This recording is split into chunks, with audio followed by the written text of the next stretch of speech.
Pues nuevamente, buenas tardes. Muchas gracias a todos los que nos acompañan en este seminario web sobre el próximo curso de SILEX, que será sobre Derecho Penitenciario y Derechos Humanos. Este es nuestro noveno seminario web. Tenemos una inscripción previa de unas 800 personas. Esperamos que muchas de los que se han inscrito, pues efectivamente nos vayan a acompañar en los próximos minutos. Como decía, hemos hecho ya 9 de estos seminarios previos al comienzo de nuestros cursos y quienes quieran ver tales seminarios pues pueden hacerlo en la página web de SILEX. La dinámica de hoy será la habitual en estos casos, será una charla informal, distendida, sobre esa problemática, esas cuestiones de derecho penitenciario y derechos humanos, con la profesora Carmen Juanatey Dorado, que será quien imparta a partir del día 22 de septiembre el curso en cuestión. Ese curso durará 22 horas, serán 11 sesiones, 2 horas cada miércoles, desde el 22 de septiembre hasta comienzos de diciembre.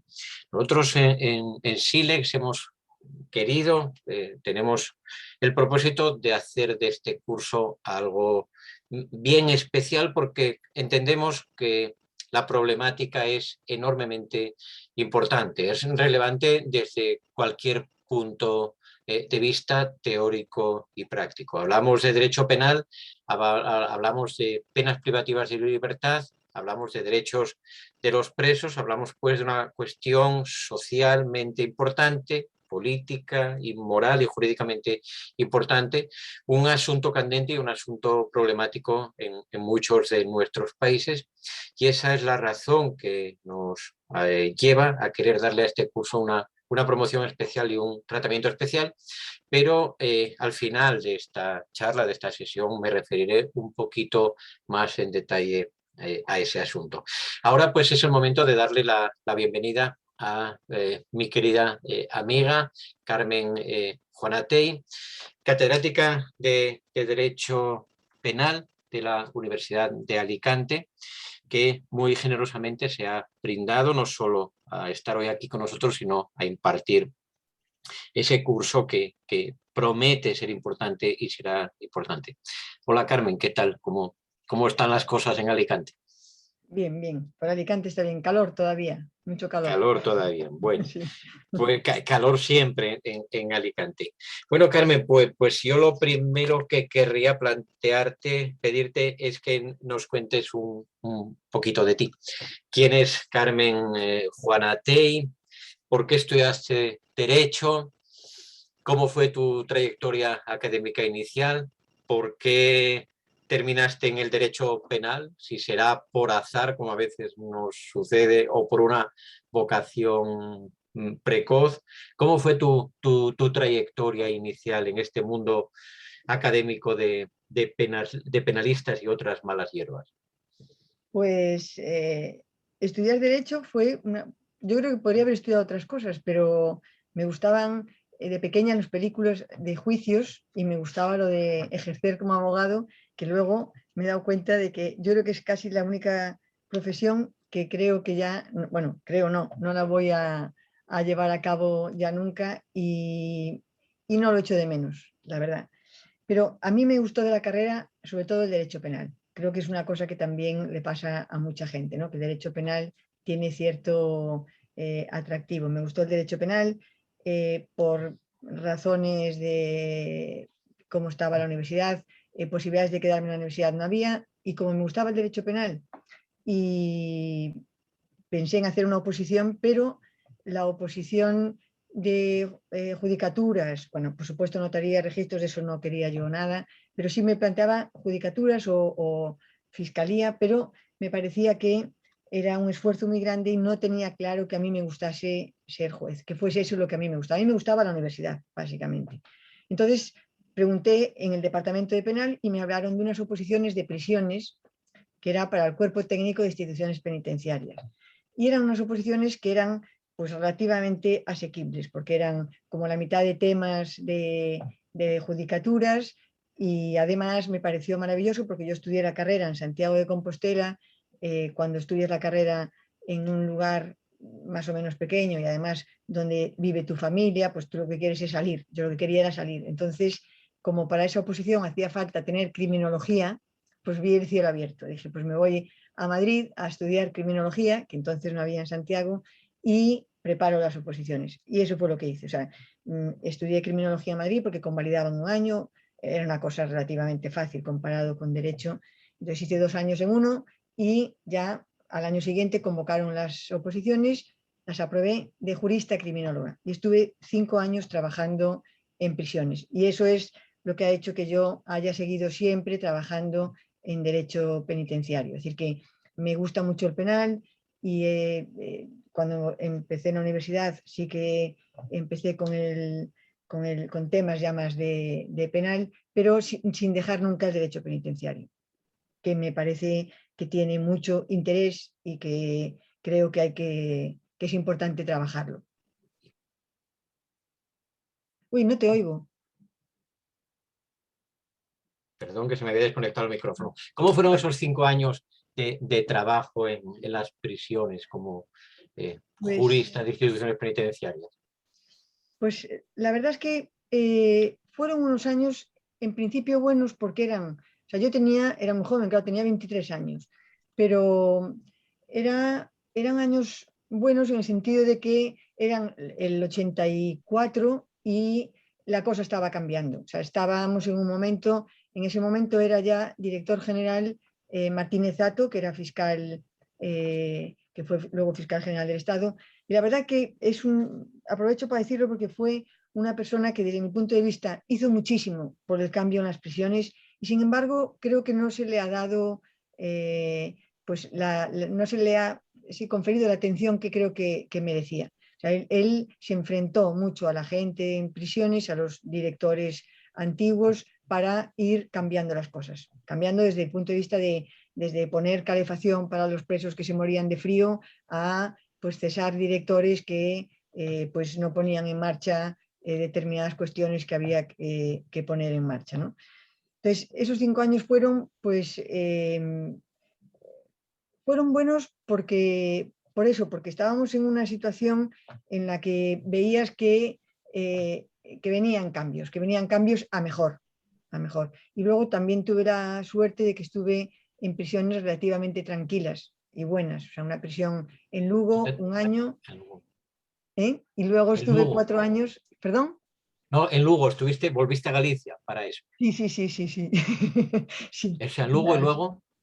Y luego 4 años en una prisión que era Ocaña 2, que en aquel momento era, o sea, eso fue también una suerte, porque era la prisión modelo, era la que se enseñaba, la que se utilizaba como referente y donde pues había selección de internos, eran de 21 a 25 años, gente con la que se podía trabajar mejor, digamos.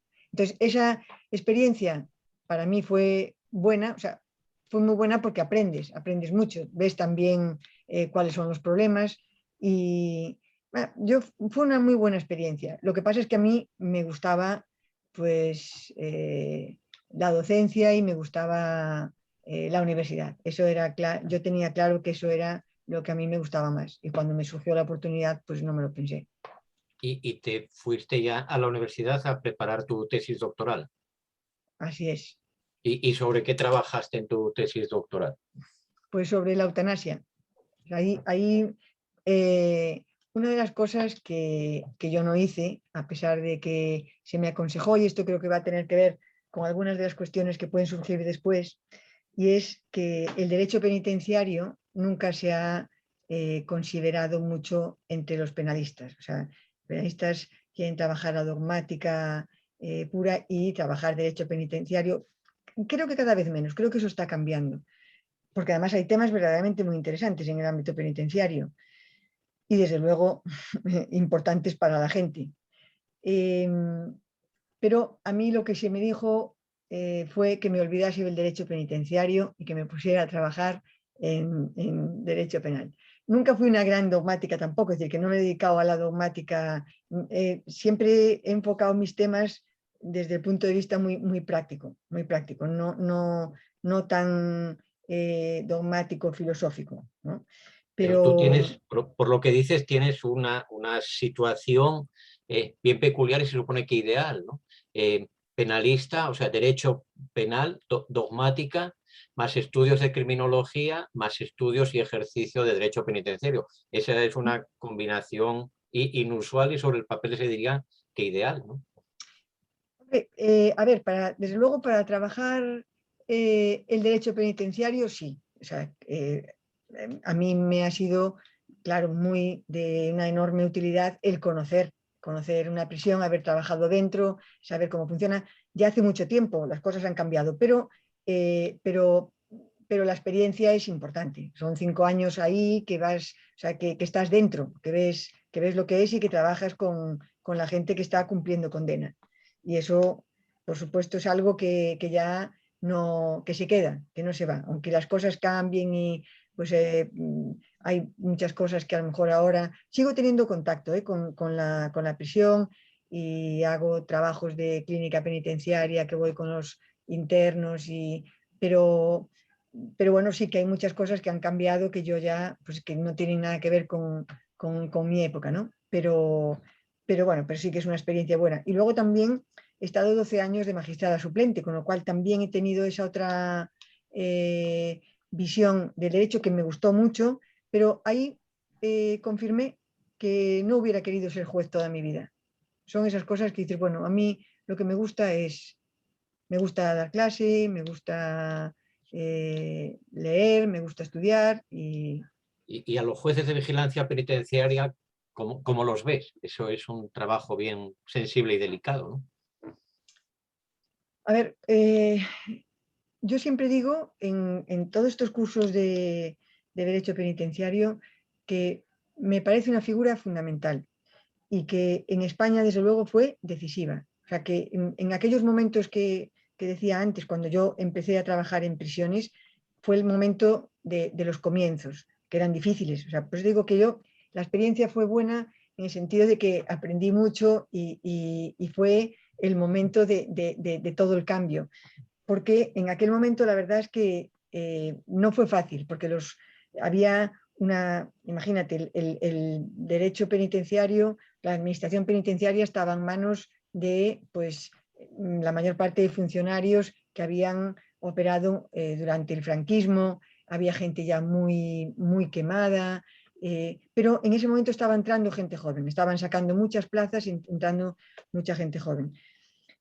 Pero claro, los jueces de vigilancia empiezan a funcionar y al principio había cierto, pues, desconfianza mutua. O sea, la administración acusaban a los jueces de que ellos no sabían lo que era eso, que ellos tomaban decisiones, que es verdad que a veces lo hacían, ¿eh? O sea, que tomaban decisiones sin conocer lo que es el medio penitenciario y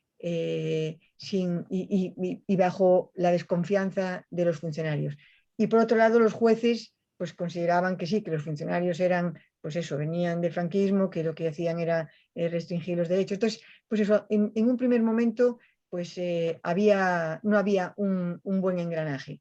Pero eso, la verdad es que poco a poco se ha ido resolviendo y pues hoy diría que forma parte de la absoluta normalidad, de la aceptación de unos y otros. Es decir, los jueces no tienen el sentimiento de pensar que son unos represores, sino que, bueno, pues más o menos las propuestas que se le hacen suelen ser razonables y si no lo son, pues las revocan y la administración penitenciaria también acepta con toda normalidad ese control que antes no existía, claro. Y en España en concreto, ya digo, fue muy importante en el ir marcando un poco ese respeto de los derechos de los reclusos, es decir, de ir limitando los abusos o los excesos que podían darse. Entiendo entonces que de aquellos tiempos de cambio y optimismo, de esos años 80 hasta hoy, la evolución ha seguido siendo favorable. ¿Las cosas han seguido mejorando o no, o con altibajos? ¿Cómo diagnosticarías la situación actual en las cárceles, para empezar, digamos, españolas, ¿no? Yo diría que sí, que ha ido mejorando y que no lo que ha empeorado es la legislación. O sea, a partir de 2003, con el gobierno de Aznar, empezaron medidas restrictivas de lo que establece la Ley General Penitenciaria. La Ley General Penitenciaria es una ley que ha sido muy criticada, y sin embargo yo creo que es una buena ley, porque es una ley corta, que establece las bases y que esas bases permiten un desarrollo razonable. Lo que pasa es que se han ido modificando la ley en algunos casos o el Código Penal, con lo cual, siendo ley orgánica y posterior, pues prima el Código Penal, y se han ido, o sea, desde el punto de vista legislativo, se ha ido restringiendo mucho todo lo que se implantó a través de la Ley General Penitenciaria. Se han ido estableciendo muchas medidas restrictivas que tratan de limitar sobre todo la discrecionalidad que existía inicialmente y que yo creo que es, eh, es necesaria para poder aplicar un sistema como el sistema que tenemos de reinserción social. Sí. Y ¿tú crees que en España hay diferencias entre las cárceles? Yo sé muy poco de ese mundo, pero, por ejemplo, aquí en León, donde yo vivo, el lugar que tú conoces muy bien, siempre presumen los que trabajan en ese ámbito de que hay una cárcel modélica aquí, la cárcel de Mansilla de las Mulas, ¿no? Y tengo amigos que trabajan ahí dentro con mucho entusiasmo y mucha vocación, y siempre que pueden le cuentan a uno lo de los módulos de respeto, lo de que conviven presos y presas. Bueno, Sí. parece que hay cárceles, no sé si son todas o son algunas punteras, donde todo el rato se está experimentando, buscando que la cárcel cumpla una función más positiva y que los derechos sean más respetados, ¿no? ¿Eso es general o va por lugares, ¿no? A ver, en general yo diría, además ahora también eso, a ver, lo que decía antes del cambio legislativo, yo diría, en lo que respecta a la administración penitenciaria, yo diría que sí que la evolución ha sido, sí que cambia un poco, por ejemplo, la anterior Secretaría General, que era del PP, o sea, el secretario general era nombrado un secretario general nombrado por el PP, era más tendente a una política más restrictiva. Ahora está uno que fue juez de vigilancia penitenciaria, que ha sido nombrado por el Partido Socialista, y pues su política es más de apertura, más de dar más régimen abierto, de fomentar esas cosas que tú dices. Y luego las prisiones, pues sí, pero como todo, como si tú piensas en las universidades, es decir, que hay prisiones que por el director que está ahí, por la gente que tiene, a veces son casualidades, otras veces pues porque consigues traer como subdirectores a determinadas personas y montas te diría, el nivel es más o menos, generalmente, te diría, eh, pues equivalente, pero efectivamente hay prisiones que funcionan mejor. Aquí en Alicante, por ejemplo, pues hay una prisión que es de las pocas que quedan ya más antiguas, que es del año 82, 81, algo así, pero que es una prisión que se construyó como un centro de rehabilitación social y que tiene muy malas condiciones de infraestructura. Y sin embargo hay un director que es pues una persona que tiene muchísimo interés en que se hagan cosas, en que nos facilita todo lo posible lo que queramos y queremos hacer actividades, que se hagan, que los alumnos vayan y hagan visitas, y trabajar con internos. Y sin embargo, la de Villena, que está como a 50 kilómetros de Alicante, que es nueva, que es estas prisiones tipo que tienen, desde el punto de vista de la infraestructura, tienen muy buena infraestructura, es decir, y tienen una buena construcción y resultan incluso agradables, ves las calles con, o sea, pues con arbolitos, en fin. Bueno, no quiero ponerlo tampoco como, pero quiero decir que sí, que es una infraestructura para nada agresiva y donde tienes perspectiva, en fin. Y sin embargo, ese director pues es mucho más restrictivo.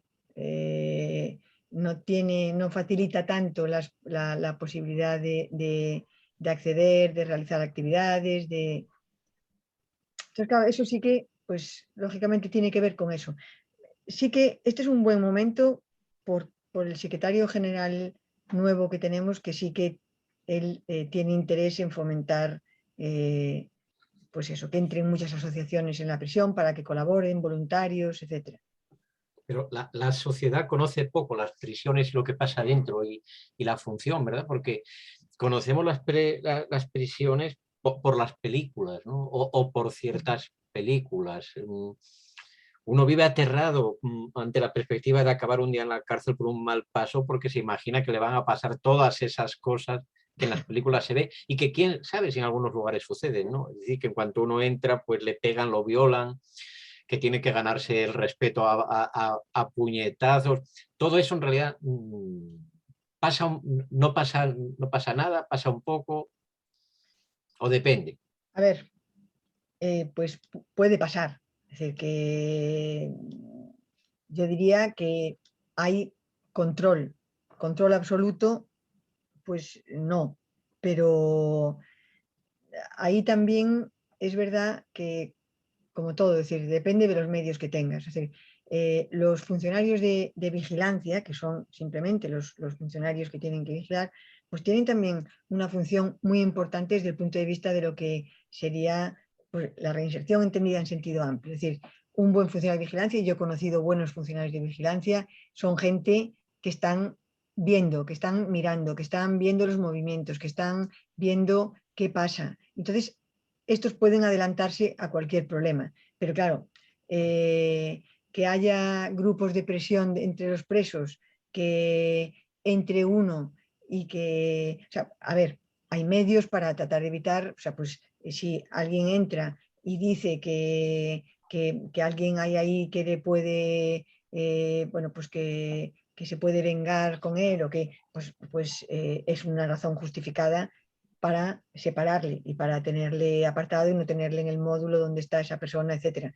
Y ahí, pues desde el punto de vista de los derechos de los reclusos, se entiende que ahí, si él da esa razón, esa es una razón justificada y la administración está obligada a aceptar ese cambio. Y si no se aceptase, esos motivos de recurso y cualquier juez de vigilancia le diría a la administración que tiene que facilitarle ese cambio. Que haya abusos, pues supongo que es inevitable. Es decir, que haya, pues igual que los puede haber fuera de una prisión, ¿no? Es decir, que ahí hay más control, muchos se pueden avisar, se pueden evitar, pero yo no puedo decir no, no pasa nada, todo. Sí que creo que hay bastante control, eso sí que lo creo. Claro, Claro, pero habrá prisiones en las que estamos menos. dibujando un panorama que es el que por fortuna tenemos cerca, por fortuna, las cosas vienen así y habría que hacer un análisis sociológico de los factores que han provocado esos cambios. Y en el caso español casi ese milagro, ¿no? De un paso unas pocas décadas en esto como en En 2 tantas décadas. cosas de un sistema primitivo a un sistema que parece bastante avanzado en esto, ¿no? Pero hay lugares y hay países donde la situación no es así. Esta misma semana hablaba con un amigo argentino que tiene una alta responsabilidad en el sistema de prisiones de la provincia de Buenos Aires y me contaba los enormes problemas de hacinamiento que hay y esa situación en la cual uno se tienen que turnar para dormir porque no pueden estar todos, no hay sitio para que estén todos en posición horizontal y donde las relaciones de fuerza dentro de la cárcel hacen que unos tengan la posibilidad de dormir, aunque sea un rato, en una colchoneta y a otros les toque tumbarse un ratito y a horas peores en las duchas, ¿no? Bueno, ¿qué es lo que hace que en los países haya niveles tan diferentes de protección de los derechos de los presos? ¿Será un problema económico? ¿Será un problema de cultura jurídica? ¿Será un problema? ¿O cómo podemos arreglar eso? ¿Metiéndole más dinero? ¿Metiéndole más Hombre, presión? ¿Quién sabe, no?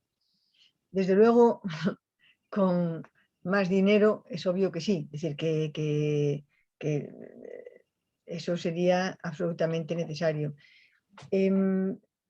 yo te diría, ¿qué pasó en España? Yo creo que en España fue, en ese sentido, pues igual que lo de la transición, es decir, creo que fue modélico, creo que fue que tuvimos una enorme suerte, porque ahí sí que se pasó de un sistema terrible a un sistema que ahora tenemos que es, pues yo te diría, más que aceptable, es decir, mejorable, sí, todo lo que se quiera, pero estamos en los niveles, en un estándar bueno, digamos, como yo te diría, como los países nórdicos, que yo para mí sería, digamos, el modelo general, solo que, claro, los países nórdicos tienen mucha menos población penitenciaria, con lo cual también tienen un sistema, hoy digo, digamos, mucha menos población y por tanto más fácil atender a esa población. Pero también es una ideología diferente, un estado de bienestar, donde la gente no ve, como sí que se ve en España y cada vez más, como pues un privilegio para los presos que tengan buenas condiciones en un centro penitenciario. Entonces, ¿cómo se mejora eso? Digo, en España, ¿cómo fue? Pues en España una gran voluntad política. O sea, en el momento de la transición, después de la amnistía de los presos políticos, ahí hubo un momento de motines generalizados, un momento terrible de las prisiones. Y ahí se decidió que había que hacer algo. Entonces, pues se abre una comisión de estudio de qué está pasando, se ve que los presos comunes están, pues se sienten defraudados porque ellos no han tenido ningún tipo de ventaja, han salido los presos políticos y se decide, pues se aprueba un presupuesto ingente para pues abrir o crear nuevas plazas de funcionarios, con lo cual se crearon muchísimas plazas y lo que decía antes, entró gente joven y gente pues ya con otros ideales. Se construyeron las prisiones, la inmensa mayoría son ya de después del 80, o sea, la inmensa mayoría o todas, te diría, si queda una o quedan dos. Algunas ya están viejas, lamentablemente, y se aprobó la Ley General Penitenciaria con reconocimiento de derechos de los reclusos, etcétera, etcétera.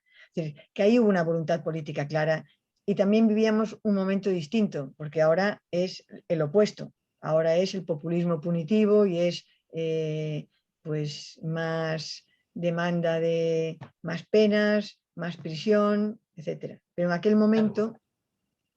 Eso iba a decir, son malos tiempos, yo creo que en casi todos nuestros países para demandar mejores tratos para los presos y más respeto a sus derechos, porque nos están convenciendo, nos están metiendo en las mentalidades un punitivismo atroz que empieza a concebir la pena como venganza, ¿no?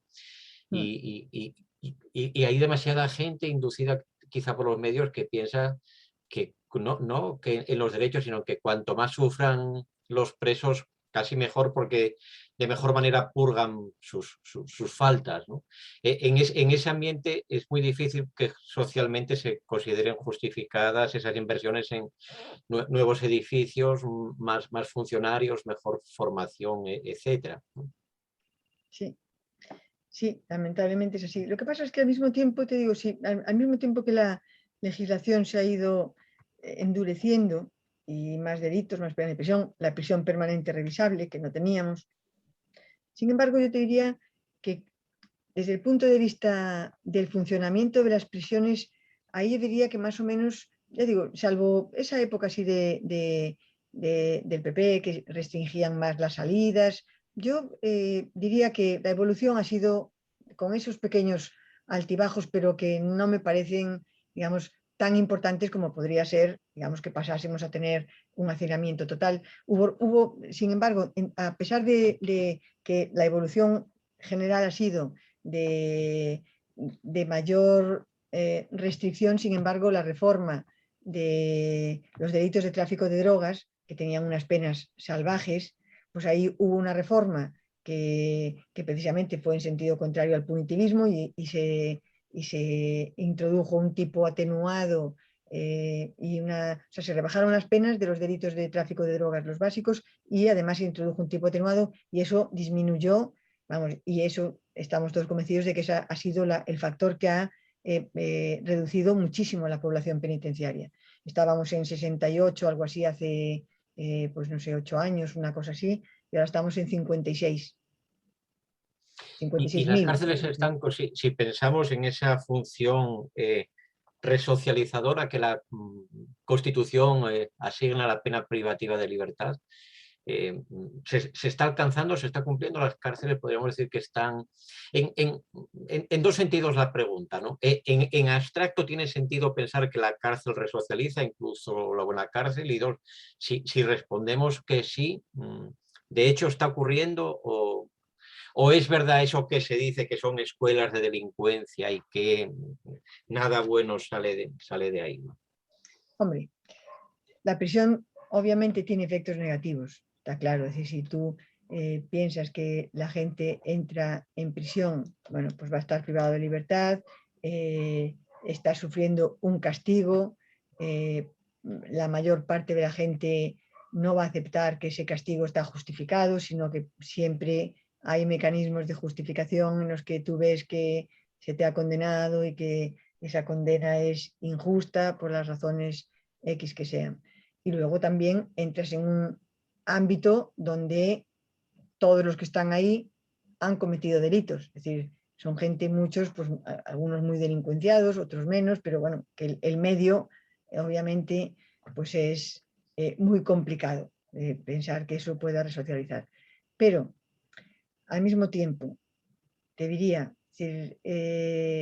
¿qué podemos entender por resocialización? Pues por un lado, reducir en la medida de lo posible los efectos negativos, es decir, tratar de evitar efectivamente en la medida de lo posible ese contagio o esa acentuación de los comportamientos delincuenciales y del daño que supone el estar en una prisión privado de libertad.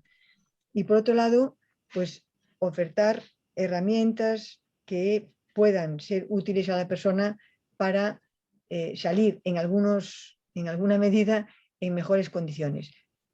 ¿Qué funciona, diría yo, mejor incluido dentro de esa reinserción o de lo que entendemos por reinserción? Educación, o sea, las escuelas funcionan muy bien en las prisiones, y el trabajo. Pero claro, trabajo hay para un 15, un 20%, no más. Pero luego hay mucho tipo de actividad, de gente voluntaria que entra en prisión, de actividades deportivas, claro, no es posible que todos hagan todo tipo de actividades, pero sí que hay cosas que funcionan. Y esas cosas, pues eso sí, tú consigues que alguien que, pongamos ya el caso más extremo, que es analfabeto, que sale sabiendo leer y escribir, pues mira, de algo ha servido. O sea, ¿y eso es reinserción? Pues sí, es una manera de ofrecerle algo que para él es bueno y que es bueno de cara a su salida en libertad. Pero claro, si por reinserción entiendes que a la persona la cambias y vuelve a libertad y está en condiciones perfectas, pues claro, pues no va a tener una familia distinta a la que tenía si era un problema, no va a tener unos medios económicos que no ha tenido nunca, pues... Pero yo creo que todos hemos conocido, y tú seguro que más, experiencias buenas, ¿no? En esta Facultad de Derecho de León, donde yo enseño, que tú conoces muy bien, en mis primeros, cuando yo llegué aquí, todo el mundo me hablaba de un alumno absolutamente maravilloso y prodigioso, y el alumno más interesado y más fantástico. Y ese alumno era un preso que estaba en un grado de cumplimiento que podía ir a estudiar. Yo creo que además tú lo conociste alguna vez en León, porque cada vez que había un congreso, él hacía Posible, sí. una pregunta. Lo conociste seguro, ¿no? Y es un caso fascinante, porque el hombre entró en la cárcel a cumplir pena por delitos violentos. En la cárcel le dieron facilidades para estudiar, acabó arreglándolas para comenzar derecho y para que se le permitiera, en el régimen penitenciario que correspondiera, pues estudiar presencialmente la carrera en esta Facultad de Derecho de aquí. Y su entusiasmo por el derecho era absoluto. Yo realmente nunca conocí a una persona a la que le gustara tanto el derecho. Luego algo fallaba, pero eso no va a oscurecer lo bonito de la historia, ¿no? Porque llegó a tener mucha confianza conmigo y él y yo le decía, oye, pero qué bien, y todos los días iba a la biblioteca y buscaba libros y quiero libros sobre el concepto de norma jurídica. Te vas a poner malo, creo que no hay que pasarse tampoco, ¿no? Pero luego cuando cogía confianza me decía, profesor, pero yo es que soy nazi, ¿y eso cómo se arregla? Digo, pues sí tenemos un problema. Sí, bueno, había desajustes, pero siempre lo he considerado un caso clarísimo de función resocializadora de la cárcel. Y luego, de hecho, él estuvo hasta que se jubiló por una enfermedad. Él estuvo ejerciendo como abogado y le iba muy bien. Y yo le decía, ¿pero tú de dónde sacas tantos clientes? Dice, pues los antiguos compañeros que confían más en mí. Pero bueno, pues es una bonita historia que puede ser podría ser como una serie de Netflix, ¿no? Bueno, pero ¿y la cárcel sirve igual para todo tipo de delincuentes o habría, o hay, o debería haber regímenes o tratamientos carcelarios especiales? Pues no sé, vamos a un extremo, esos delincuentes sexuales graves que siempre están en los medios de comunicación o con los que siempre hay escándalo, o el delincuente de cuello blanco, finísimo, educadísimo, que sucumbió a la tentación del dinero. O sea, en la cárcel, digamos, todos allí a entenderse o mejor sistemas diferenciados. ¿Tú qué opinas de eso? A ver, yo diría que sistemas diferenciados no. Lo que pasa es que sí que los separan. Pues, por ejemplo, a los corruptos los suelen tener en departamentos aparte si consideran que puede haber riesgo de que haya agresiones por parte de otros internos, o también los delincuentes sexuales, porque en ese medio, pues el delincuente sexual suele ser muy mal visto y es posible que, o sea, y de hecho hay que protegerlo en general, porque puede ser agredido.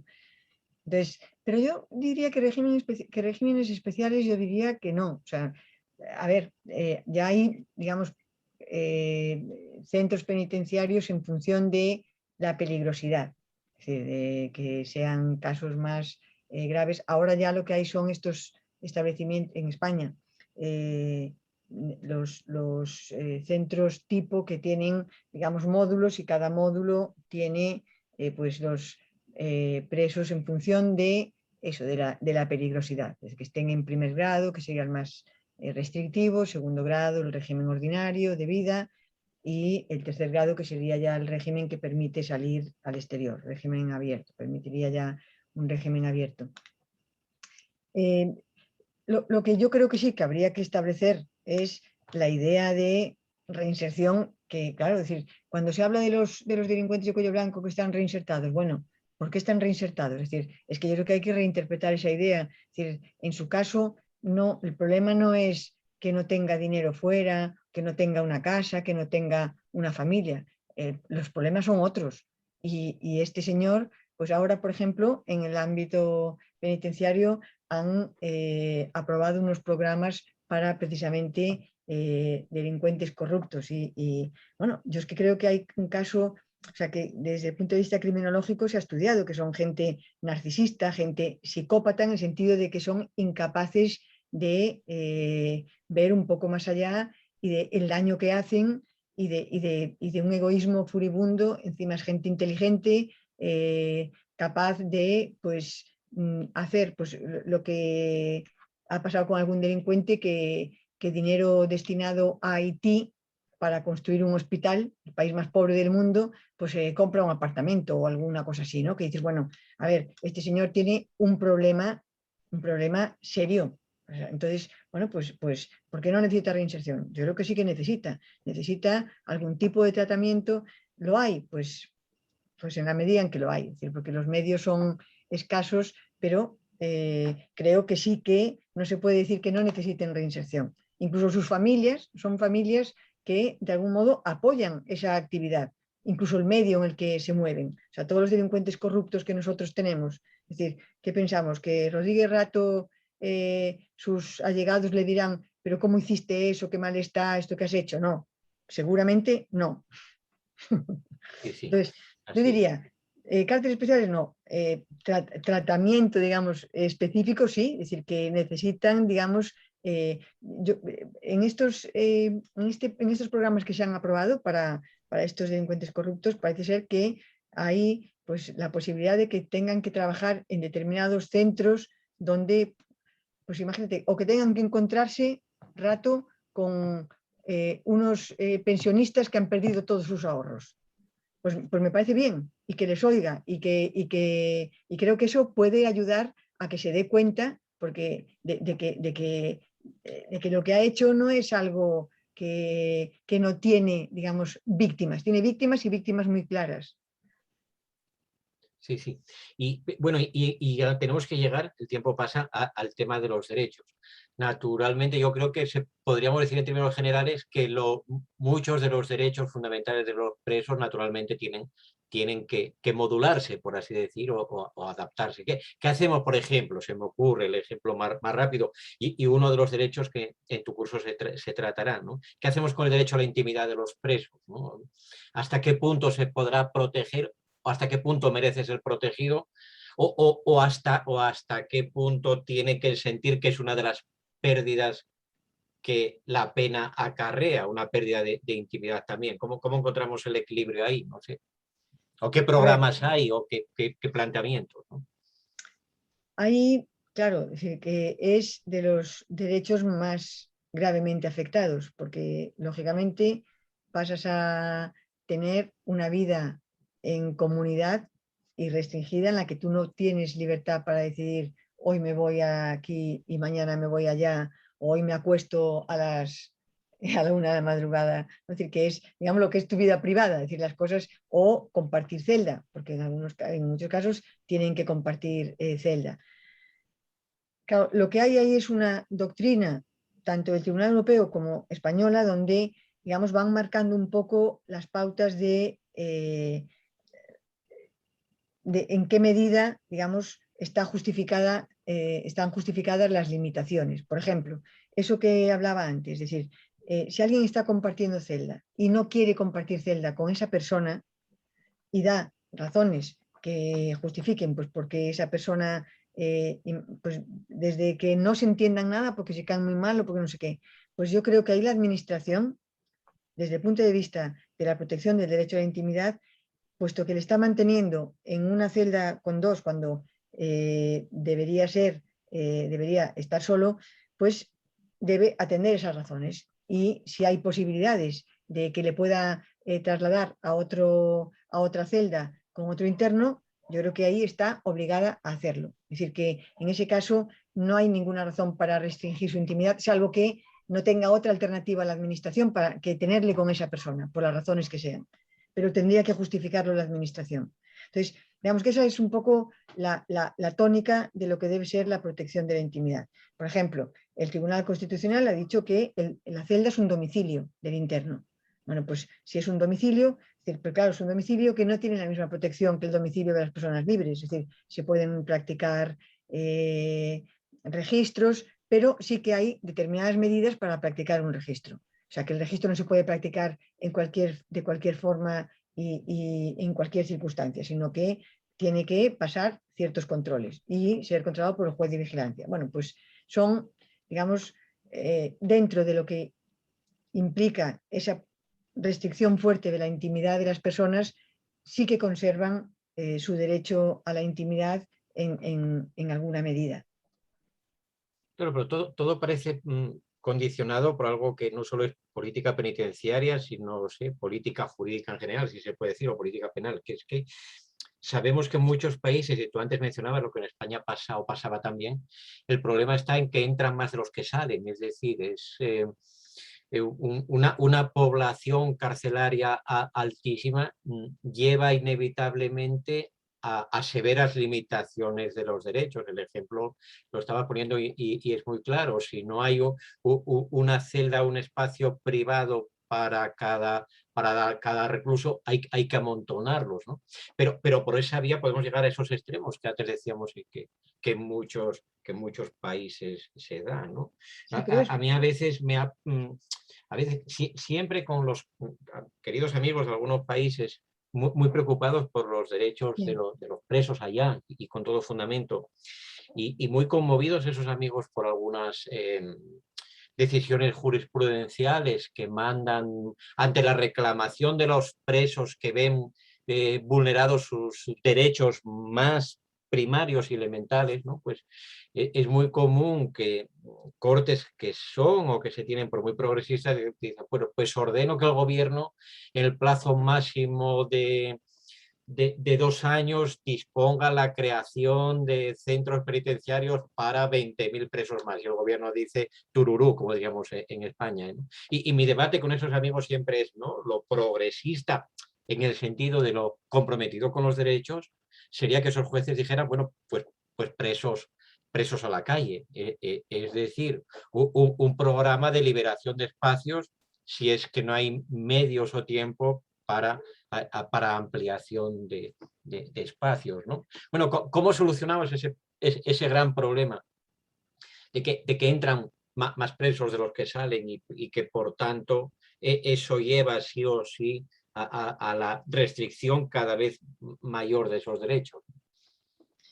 Eso es lo que decía yo que pasó en España, por suerte, durante la transición, política penitenciaria. Tomar una decisión fuerte de asumir alternativas a la pena de prisión. O sea, por ejemplo, ahora con la pandemia, en muchos países, Reino Unido, que es uno de los países que ha sido condenado en muchas ocasiones por el Tribunal Europeo de Derechos Humanos, pues pusieron en libertad a mucha gente con la pandemia. Claro, pues era gente que a lo mejor se la podía haber puesto ya antes, y sin embargo fue la situación de la pandemia, y en España también. En España, pues muchos presos pues se les puso en tercer grado y se les monitorizó y estaban fuera en su casa. Es decir, quiere decir que en España también hay un problema de abuso de la pena de prisión, y o sea, abuso en los dos sentidos, en que se impone demasiado y en que la que se impone suele ser muy larga. Y contra el hacinamiento, pues lo que hablamos, países sudamericanos, Estados Unidos, que es terrorífico también el sistema penitenciario, pues yo creo que eso tiene que ser necesariamente una buena política penal y penitenciaria. Es decir, para empezar, mucha de la gente que está por pequeños delitos, pues que no entre en prisión. O sea, que hay que buscar medios para que no se entre en prisión. Y, por otro lado, pues dedicar medios a tratar de que las prisiones reúnan las condiciones mínimas de salubridad y de higiene y de condiciones de vida. Esa es una de los casos más frecuentes ante el Tribunal Europeo de Derechos Humanos, condenas por inadecuación de los sistemas penitenciarios. Italia fue condenada no hace muchos años, pues hace 10 o 12 años, precisamente porque tenía unas cárceles en muy malas condiciones, y eso ha cambiado. Y ahí ha sido y está siendo importante la jurisprudencia internacional de materia de derechos humanos, y en el caso europeo, la del Tribunal Europeo de Derechos Humanos, para mejorar esa situación en las cárceles. Entiendo que sí, ¿no? Yo ¿Esas diría que, condenas son efectivas o tienen un valor puramente simbólico?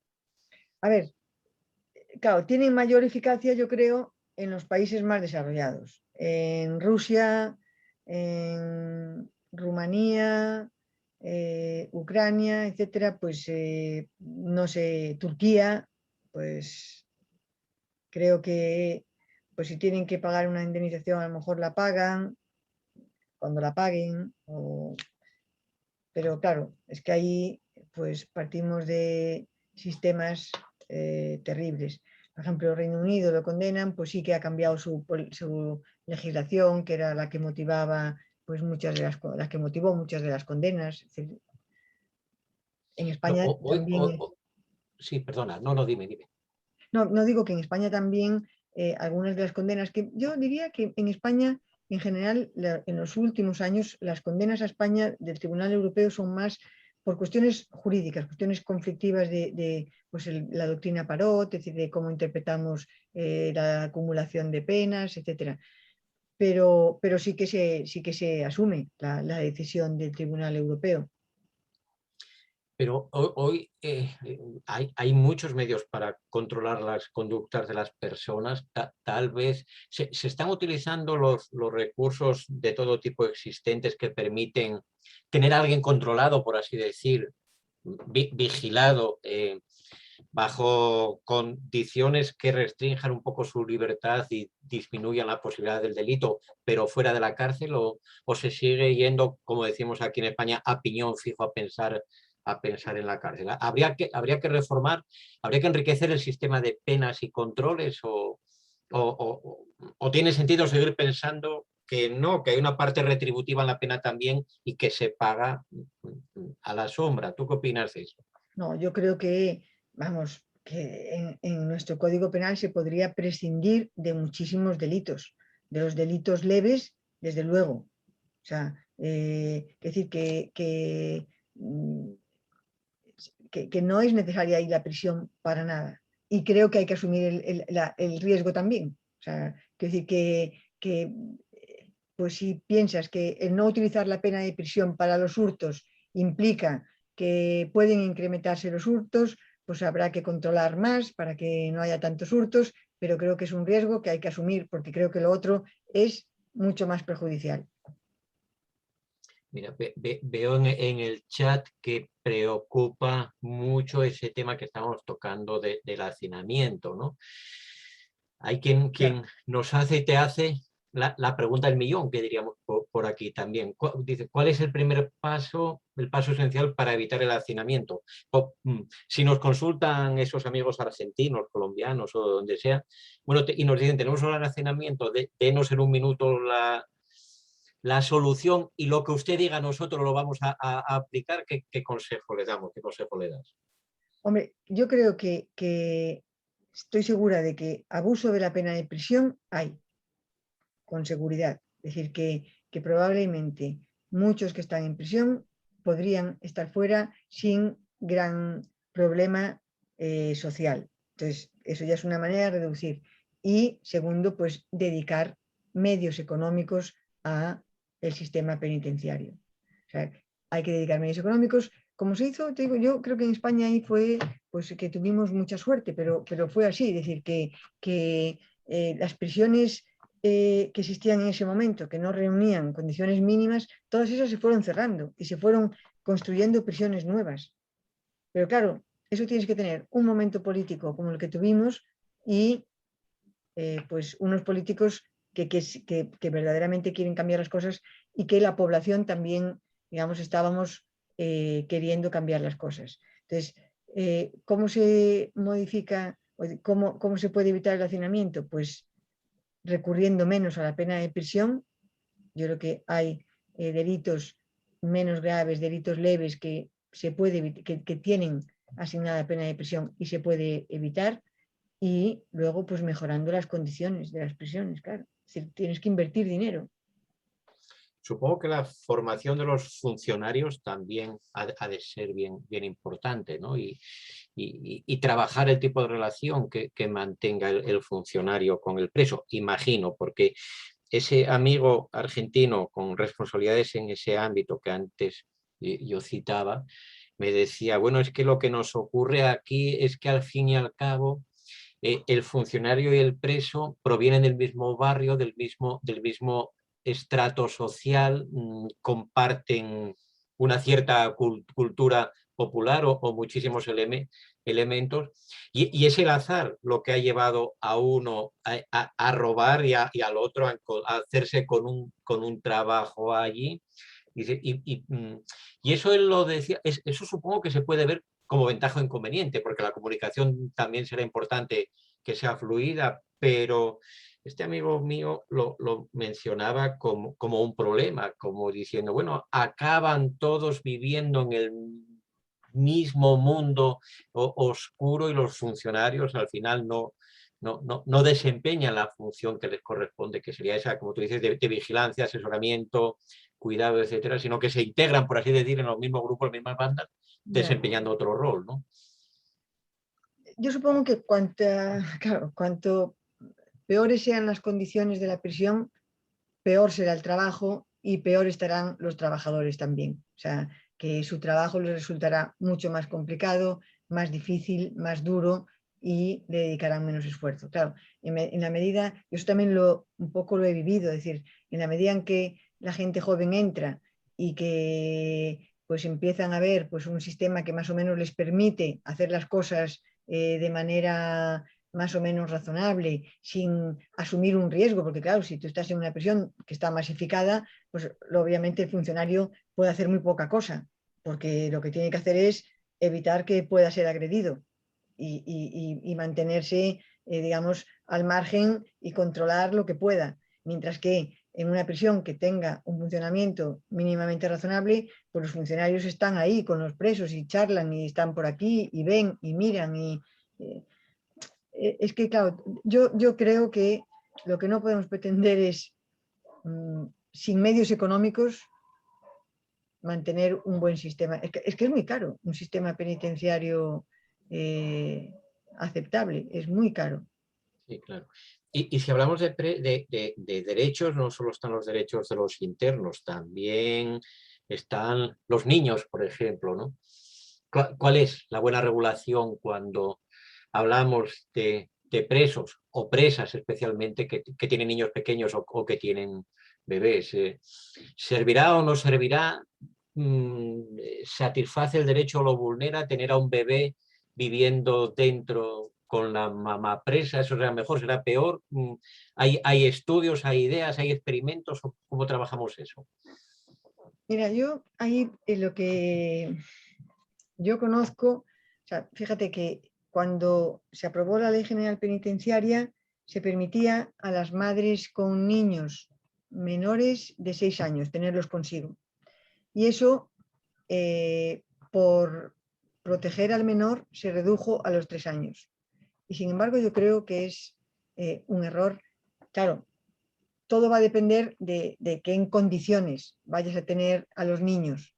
Pero hoy por hoy, por ejemplo, te digo, en España hay unidades de madres que lamentablemente, precisamente con la Secretaría General anterior, no se estaba fomentando nada y este nuevo secretario general quiere, porque las tenemos, las unidades de madres que son pues un lujo, o sea, son unos centros estupendos para que las madres con niños menores de 3 años puedan estar con ellos. Los niños van a la guardería, se llevan a la guardería a los niños todos los días, los traen, luego están con su madre, tienen como una especie de apartamentito, vamos, es una cosa estupenda. Claro, eso ya es, bueno, pues digamos, de sistema fantástico.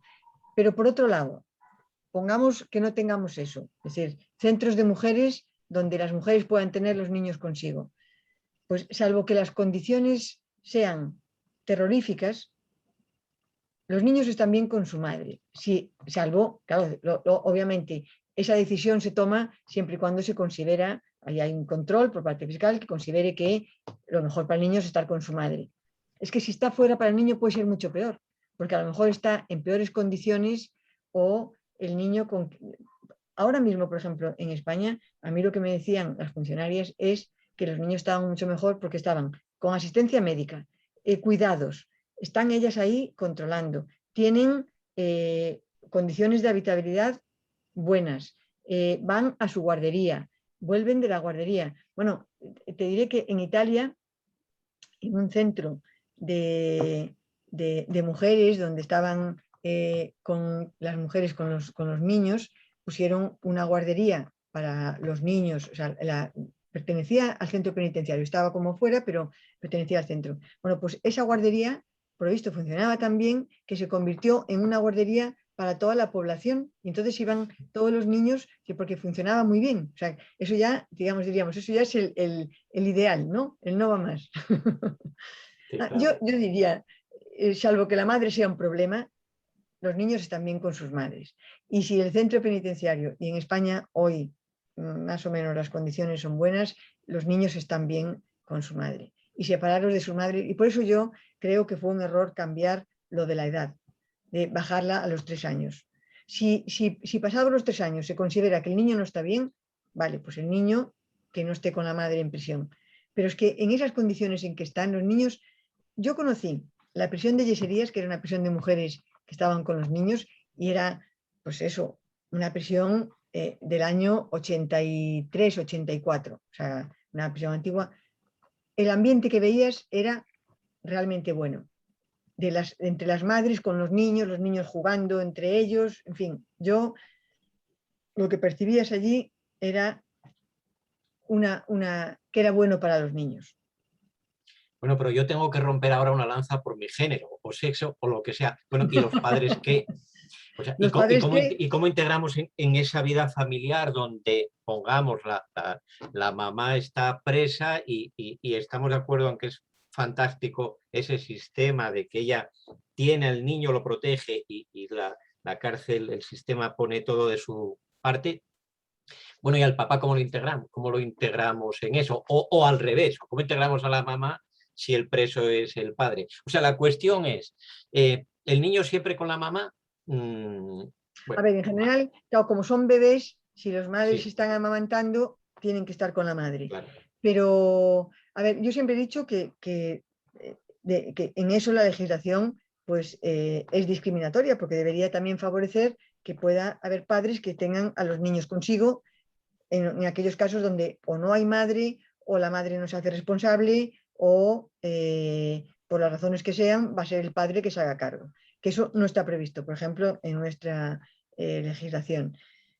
Pero es verdad que por la población penitenciaria, sus características, etcétera, normalmente son las madres las que se hacen cargo de los niños. ¿Cómo se integra el padre? Pues las visitas. El niño puede pasar el fin de semana con el padre. Ahora, si el padre está en otra prisión, pues ya más complicado, las visitas que se pueden hacer entre familiares, etcétera. Pero bueno, Pero, pero sí. tenemos cárceles ya, tenemos cárceles mixtas, ¿no? Donde hay interacción o donde incluso parejas pueden convivir. O a mí me contaron esa historia y No, no es hay, para hay tanto. algo, pero no hay mucho de eso. Pero sí, Ujú. sí, lo previsto en el reglamento penitenciario es precisamente para fomentar las relaciones familiares y que esos serían los casos. Lo que yo conozco son estas que son pisos fuera del centro penitenciario. Y luego a lo mejor hay alguna prisión donde ahora mismo, yo de las unidades de madres que yo conozco, que ahora son, no sé si son 4 o 5, que son las que había, eran todo madres, eran mujeres solo. Pero centros, sé que en Madrid había alguno donde están el matrimonio con los niños, pero en pisos de estos fuera del centro penitenciario, del recinto. Bueno, y más allá de estas relaciones familiares, ¿es posible compatibilizar la prisión con una vida sexual digna de los internos o las internas? ¿O eso irremediablemente es otro de los derechos que hay que entender que por la naturaleza de las cosas quedan irremediablemente muy restringidos? Pues queda restringido porque, claro, tienen derecho a comunicaciones, tienen comunicaciones vis a vis, que son comunicaciones donde pueden estar en una habitación pues hasta 3 horas, que supone que para poder tener relaciones sexuales.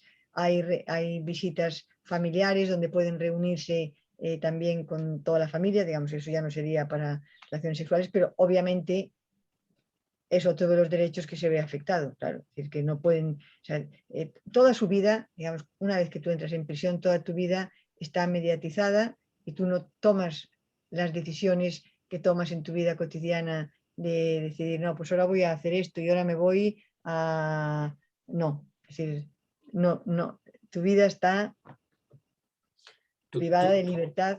Ujú, claro.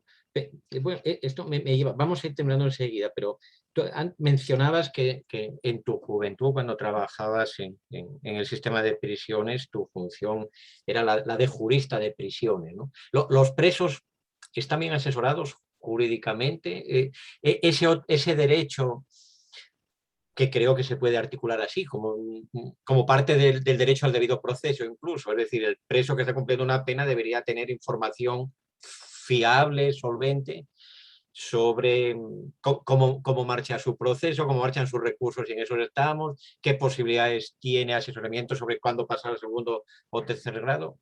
Eso yo creo que estaremos de acuerdo en que deberían tenerlo cubierto. ¿Lo tienen mejor, A ver, peor? ¿Cómo la, está la la, situación? no tienen buena asesoría de abogados, eso no. pero la información sobre su situación penal, procesal y penitenciaria, sí, porque ahí sí que hay un buen sistema o sea, en la oficina de régimen, que es donde tienen toda la información sobre cada preso, o sea, ellos pueden pedir mediante instancia información y eso se les da, y se les da con facilidad. Digamos, eso sí lo tienen y además ellos aprenden mucho de eso, o sea, eso se lo aprenden, digamos, toda su situación, si, qué necesitan para el tercer grado, qué necesitan para... Luego también están las valoraciones, lógicamente, pero esa información sí, lo que no tienen es una buena asesoría jurídica, eso no. Y la mayoría, una vez que entran en prisión, se han tenido abogados de oficio, que son una gran mayoría, pues el abogado de oficio ya en general desaparece. Hay un sistema que tienen los colegios de abogados, de asesoría penitenciaria, pero que no funciona realmente bien. O sea, a lo mejor funciona en algunos sitios, no sé si a lo mejor en el País Vasco, puede que claro, tienen más dinero que el resto de las comunidades autónomas, y encima tienen poca población penitenciaria, pero no, desde ese punto de vista no tienen buena asesoría, ¿no? Muy bien, bueno, pues creo que hemos consumido nuestro tiempo de un modo muy grato y muy interesante. Como anuncié al principio, yo quiero comunicar a quienes amablemente nos están escuchando, nos han estado escuchando, que pretendemos hacer de este curso de Derecho Penitenciario y Derechos Humanos algo especial. Y esta es una decisión que hemos tomado hace muy poquito, en estos mismos días, ¿no?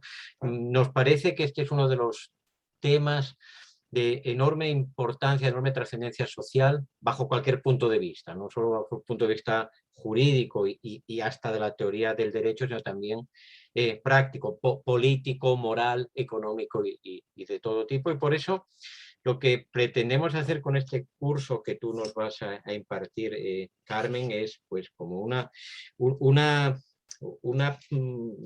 esfuerzo especial para que puedan acceder las más personas y lo vamos a financiar o a respaldar con nuestros escasos recursos en Silex para que por muy poquito dinero realmente, pues puedan, apenas para cubrir una parte de los gastos, pues puedan inscribirse y disfrutar y participar y dialogar en este curso las máximas, el mayor número posible de personas interesadas, ¿no? Hablaremos con quienes ya están inscritos para que también se beneficien de esa oportunidad y sepan todos los demás que puedan tener interés, que no va a llegar ni a $100 la tasa, el precio por este curso, porque buscamos repercusión social real. Nos preocupa siempre que la teoría tenga consecuencias prácticas y cuando la buena teoría lo es de un tema tan sensible y donde están implicados tantos derechos y donde todos, lo sepamos o no, nos jugamos tanto, pues digamos que esa situación, esa circunstancia amerita un esfuerzo especial. Bueno, pues sépanlo todos que vamos a comunicar de inmediato esas especiales y muy ventajosas condiciones para que nadie se vea privado por razones económicas de participar en este curso.